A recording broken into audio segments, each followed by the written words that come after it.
Hello students, I am अनुराग। आज अपन next topic जो देख रहे हैं that is production possibility curve. इसे पीपीसी भी कहते हैं। यह इसे प्रोडक्शन पॉसिबिलिटी फ्रंटियर पीपीएफ कहा जाता है। अब ये क्या है? ये है वेरियस कॉम्बिनेशंस को दिखाने का एक तरीका है। पहले इसका शेड्यूल समझते हैं, उसके बाद इसकी डेफिनेशन देखेंगे। ये इसका शेड्यूल है, देखिए नीचे कुछ कॉम्बिनेशन दे रखे हैं।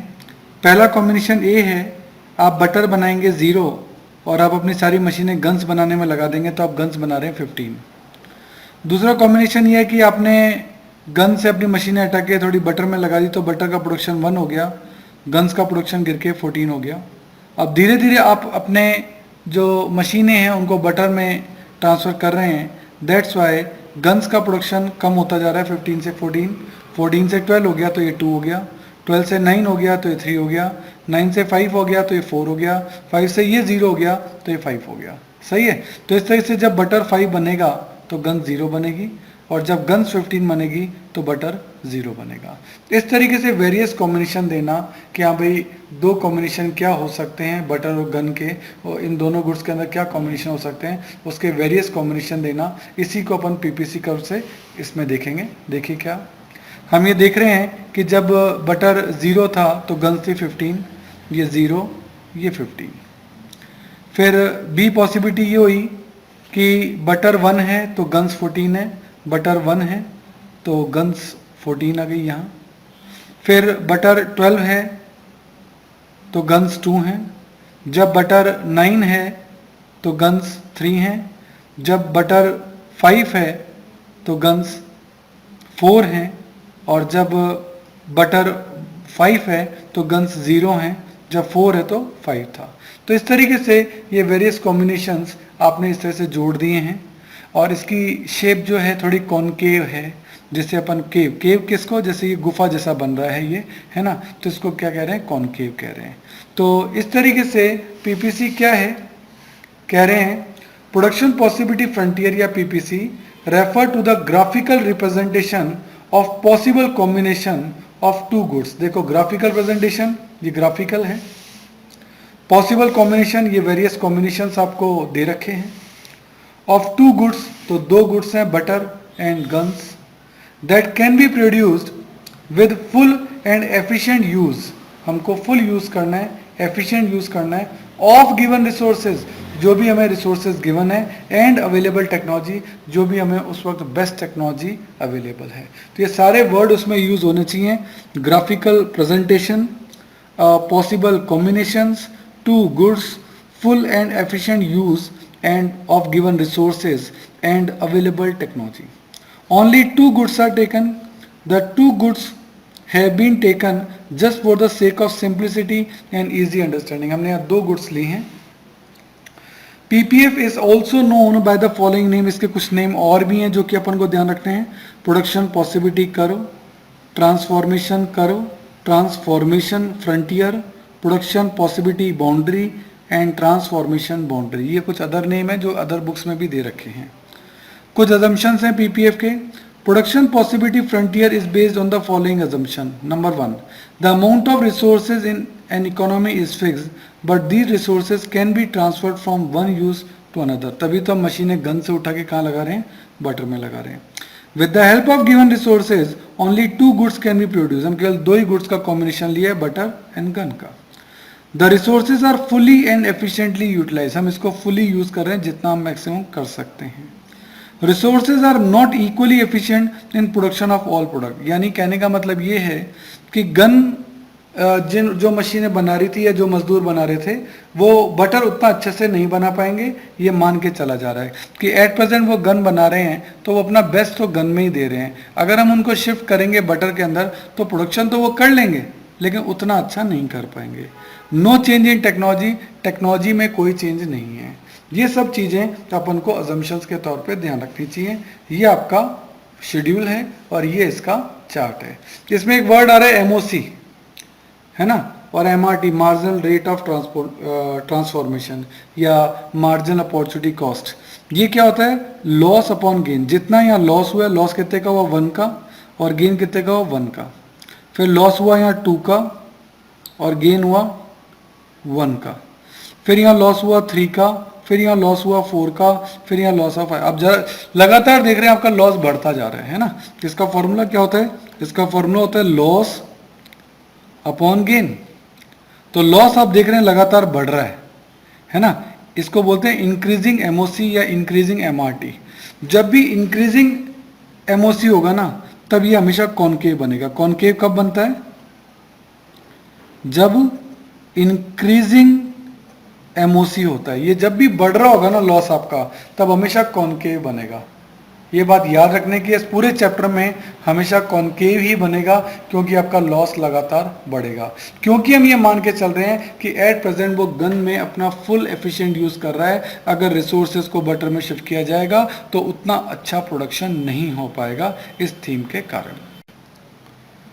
अब नेक्स्ट पेज पे आते हैं अपन। देखो यहाँ एक कर्व दे रखा है, यहाँ क्लोथ है, यहाँ कार्स है, और हम क्लोथ का प्रोडक्शन करके कार का प्रोडक्शन बढ़ा रहे हैं। यहाँ हमेशा डिक्रीजिंग वाली चीज़ें आती है और यहाँ हमेशा इंक्रीजिंग वाली चीज़ें आती है। ये अपन को ध्यान रखना है। Point A B C D E F are on the PPC, ये हमने देखा था।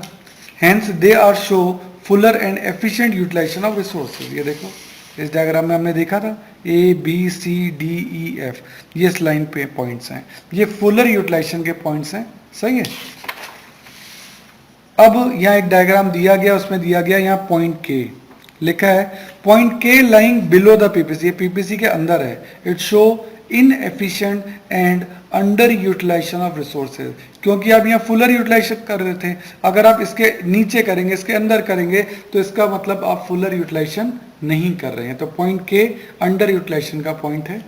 और पॉइंट आर जो कि यहाँ है, जो कि पीपीसी करके बाहर है, तो लिखा है ये अनअटेनेबल पॉइंट है, क्योंकि फुलर यूज करके आप यहाँ तक पहुंचे हैं। इसके आगे तो आप जा ही नहीं सकते ना। फुलर तो यहाँ यूज करी, तो फुल से ज्यादा कैसे जाओगे?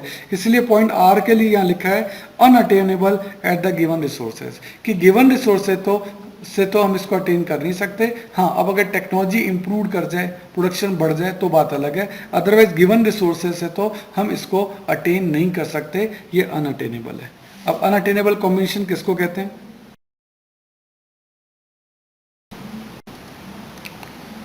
तो अटेनेबल कॉम्बिनेशन कौन से हैं? तो जो ABCDEF है, जो कि PPF के ऊपर अपने लास्ट पेज पे पढ़े थे, वो सब ऑप्टिमल यूटिलाइजेशन ऑफ रिसोर्सेज है। जब आप रिसोर्सेज का फुली यूज करते हैं, तब आप इन पॉइंट्स को गेट कर सकते हैं। ऐसा हमने इस पेज पे पढ़ा था। इसके अंदर आप कहीं भी काम करेंगे तो वो अंडर यूटिलाइजेशन कहलाएगा। इसके बाहर आप कहीं भी काम करेंगे तो वो अनअटेनेबल कहलाएगा। सही है। आगे इसमें लिखा है इनएफिशिएंट यूटिलाइजेशन ऑफ रिसोर्सेज, यानी अगर आप पॉइंट के पे काम कर रहे हैं तो आप इनएफिशिएंट हैं, आप अपने रिसोर्सेज का पूरा यूज नहीं कर रहे हैं। और then unattainable combination, unattainable combination वो है जो पीपीसी करके बाहर है। सही है। नेक्स्ट पॉइंट पर अपन आते हैं, दिस इज अपॉर्चुनिटी कॉस्ट। इस कॉन्सेप्ट को समझने के लिए पहले एक एग्जाम्पल को देखते हैं। Suppose you are working in a bank at a salary of 40,000 per month, यानी आज की डेट में आप 40,000 पर मंथ पे काम कर रहे हैं। फर्दर आपके पास दो ऑप्शन और हैं कि आप एक एग्जीक्यूटिव के तौर पे 30,000 पर मंथ गेट कर सकते हैं, या एक जर्नलिस्ट के तौर पर 35,000 पर मंथ भी गेट कर सकते हैं। बट क्योंकि यहाँ 40 मिल रहे तो ऑब्वियस आप यहीं काम कर रहे होंगे। हम ये मान के चलते हैं कि एट प्रेजेंट आप अपना एफिशिएंट और बेस्ट यूज़ कर रहे हैं। लेकिन अगर ये 40 की जॉब आपकी छूट जाए या आप छोड़ दें, तो आप किस पे जाएंगे? 30 पे या 35 पे? तो डेफिनेटली आप 35 पे जाएंगे, क्योंकि बेस्ट तो ये है। तो नेक्स्ट बेस्ट कौन सा है? 35। तो 35 की जो कॉस्ट है वो आपकी अपॉर्चुनिटी कॉस्ट कहलाएगी। क्या? The cost of next best alternative. तो 40 के बाद नेक्स्ट बेस्ट ऑल्टरनेटिव कौन सा है? 35। तो ये आपकी इसकी अपॉर्चुनिटी कॉस्ट है, क्योंकि 40 की जगह पे काम करने के लिए आपको 35 वाली जगह छोड़नी पड़ेगी, यानी आप वहाँ काम नहीं कर सकते अगर आप यहाँ काम करना चाहते हैं। तो यहाँ काम करने के लिए आपको ये 35 वाली जगह सेक्रीफाइस करनी पड़ रही है। यही आपकी अपॉर्चुनिटी कॉस्ट है। इसीलिए लिखा है opportunity cost is the cost of next best alternative foregone. जो नेक्स्ट बेस्ट था वो आपने छोड़ दिया, वही अपॉर्चुनिटी कॉस्ट है। तो यहाँ लिखा भी है opportunity cost is the cost of availing one opportunity. ये अपॉर्चुनिटी आप अटेन कर रहे हैं in term of the loss of another opportunity. Loss कर रहे हैं 35 वाली, तो जो नेक्स्ट बेस्ट आप लॉस कर रहे हैं ना, वही आपकी क्या है? अपॉर्चुनिटी कॉस्ट है। इसको अपन एमओसी, एमआरटी इन सब के नाम से पढ़ेंगे, मार्जिनल अपॉर्चुनिटी कॉस्ट या marginal rate of transformation. Formula वही है लॉस अपॉन गेन, यानी loss of output upon gain of output. ये फॉर्मूला इकोनॉमिक्स में आपके कई जगह काम आएगा, इसलिए याद कर लें, लॉस अपॉन गेन, है ना, या फिर सेक्रीफाइस अपॉन गेन। भाई लॉस और सेक्रीफाइस एक ही बात है और गेन तो एक बात है ही, तो इन दोनों फॉर्मूले को इन तरीकों से लिखा जा सकता है। इसको अपन नेक्स्ट पेज पे गिवन चार्ट से समझते हैं। कुछ पॉसिबिलिटीज दी हैं, गन दे रखा है, बटर दे रखा है। जैसे जैसे आप गन का प्रोडक्शन कम करेंगे, उन मशीन और लेबर को बटर में लगाएंगे तो बटर का प्रोडक्शन बढ़ने लग जाएगा, तो एमओसी लगातार बढ़ेगी, यानी आपका लॉस लगातार बढ़ेगा। पहले आपको 1 यूनिट का लॉस हो रहा था, फिर आपको 2 का हुआ, 18 से 15 3 का हुआ, 15 to 11 4 का हुआ, 11 to 6 5 का हुआ, इससे 6 to 0 6 का हुआ। आपका लॉस लगातार बढ़ रहा है, इंक्रीजिंग एमओसी है, सही है ना। तो ये इंक्रीजिंग एमओसी है, इसीलिए क्या बनता है, कॉनकेव बनता है। और हम पिछले चार्ट में भी ये बात देख कर आए हैं, जो पेज नंबर 6 पर अपन ने टेबल देखी थी, पेज नंबर 6 के ऊपर, उसमें हम देख रहे थे हमारा एमओसी लगातार बढ़ रहा था, हमारा एमओसी लगातार बढ़ रहा था। इसी कारण से हमारा जो चार्ट बना था वो कॉनकेव बना था। इस चार्ट के बाद अपन देखते हैं प्रॉपर्टीज ऑफ पीपीसी। कहता है sloping downward from left to right. हम देख रहे हैं हमारा चार्ट जो है स्लोपी है और लेफ्ट टू राइट डाउनवर्ड जा रहा है, सही है। फिर लिखा है a PPC is a concave to the origin. Obvious है ये केव जैसी शेप बना रहा है, क्यों बना रहा है, ड्यू टू इंक्रीजिंग एमओसी। आपकी एमओसी लगातार बढ़ रही है, इसीलिए कॉनकेव है, सही है। अब जो पॉइंट आ रहा है that is a change in PPC. PPC में कब चेंज आ सकता है, अब PPC rotate and shifted due to 2 reason. 2 reasons होते हैं। पहला, चेंज इन रिसोर्सेज, आपके पास रिसोर्सेज ही नए पता लग जाएं, कहीं पेट्रोलियम की खोज हो गई, कहीं नई माइंस वगैरह पता लग गई, तो हो सकता है आपके रिसोर्सेज बढ़ जाएं, और हो सकता है किसी कारण से भूकंप आने के कारण आपके रिसोर्सेज कम भी हो जाएं। तो चेंज इन रिसोर्सेज से होता है। उसके कुछ एग्जांपल यहाँ दे रखे हैं। अवेलेबिलिटी ऑफ न्यू इक्विपमेंट, नए इक्विपमेंट आपके पास आ जाएं, उससे आपके रिसोर्सेज बढ़ गए। Increase in skilled and unskilled labour through population growth, हो सकता है स्किल्ड लेबर बढ़ जाए, हो सकता है कम हो जाए। और discovery of new natural resources, नई माइंस का पता लग जाए तो रिसोर्सेज चेंज हो सकते हैं। और इम्प्रूवमेंट इन प्रोडक्शन टेक्नोलॉजी, हो सकता है नई टेक्नोलॉजी आ जाए या प्रेजेंट टेक्नोलॉजी ऑब्सोलीट हो जाए, बेकार हो जाए, तो improvement in production technology for X के लिए टेक्नोलॉजी बढ़ जाए, या improvement in production of technology for Y की टेक्नोलॉजी बढ़ जाए। जब भी टेक्नोलॉजी इम्प्रूव होती है तो प्रोडक्शन बढ़ जाता है ना। और improvement in production of technology for both, दोनों में चेंज आ जाए। तो सबसे पहले अपन लेते हैं resources.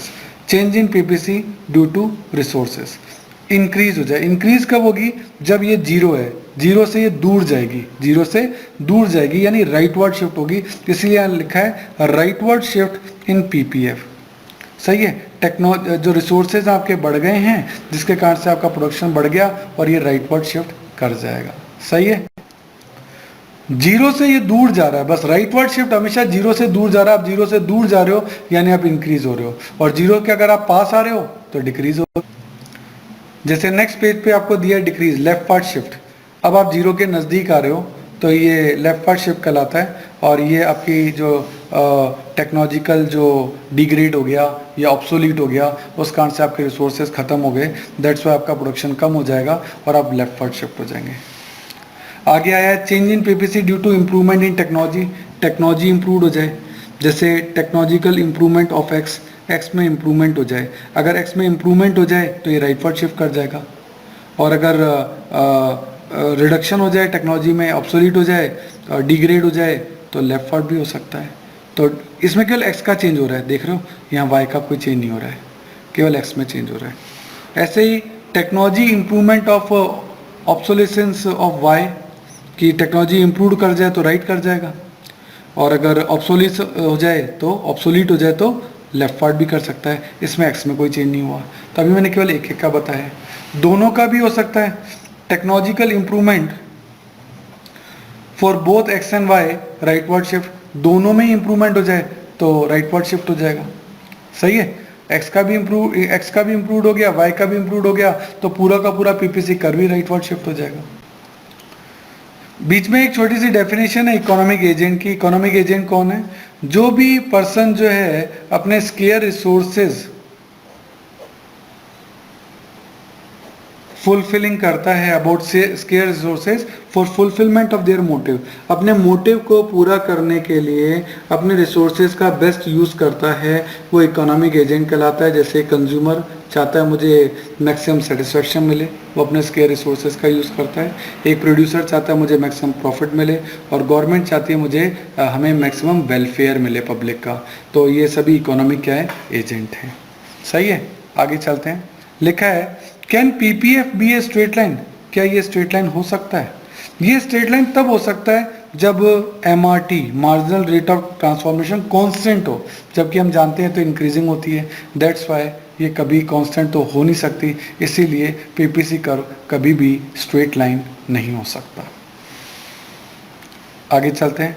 Can PPF be convex to the origin, क्या पीपीएफ कॉन्वेक्स हो सकता है? ये तब हो सकता है जब डिक्रीजिंग एमओसी हो, लेकिन हमने चैप्टर में पढ़ा है कि हमेशा एमओसी जो है वो इंक्रीजिंग होती है, वो डिक्रीजिंग कभी नहीं हो सकती। यहाँ लिखा है एमआरटी अगर तब हो सकता है जब एमआरटी डिक्रीजिंग हो। दैट्स वाई ये एमआरटी डिक्रीजिंग कभी हो नहीं सकती, क्योंकि इस चैप्टर में हम पढ़ते हैं कि एमआरटी हमेशा इंक्रीजेज है, इसीलिए ये कभी भी कॉन्वेक्स नहीं हो सकता, ये हमेशा कॉनकेव ही होता है।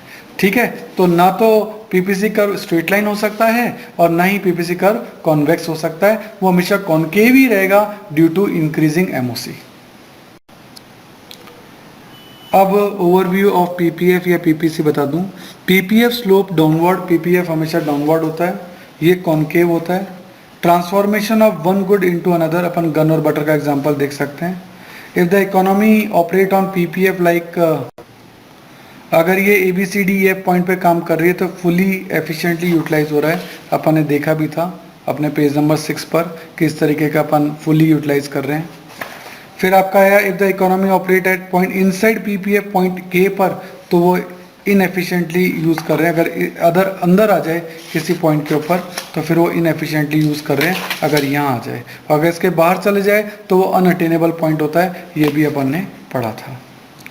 एंड आउटवर्ड शिफ्ट अगर हो रहा है तो इसका मतलब क्या हो रहा है कि that the economy can produce more of both the community which was not possible earlier. जो पहले तो रिसोर्स इतने थे नहीं, लेकिन अब बढ़ गए हैं, इसलिए वो आउटवर्ड शिफ्ट हो गया, राइटवर्ड शिफ्ट हो गया।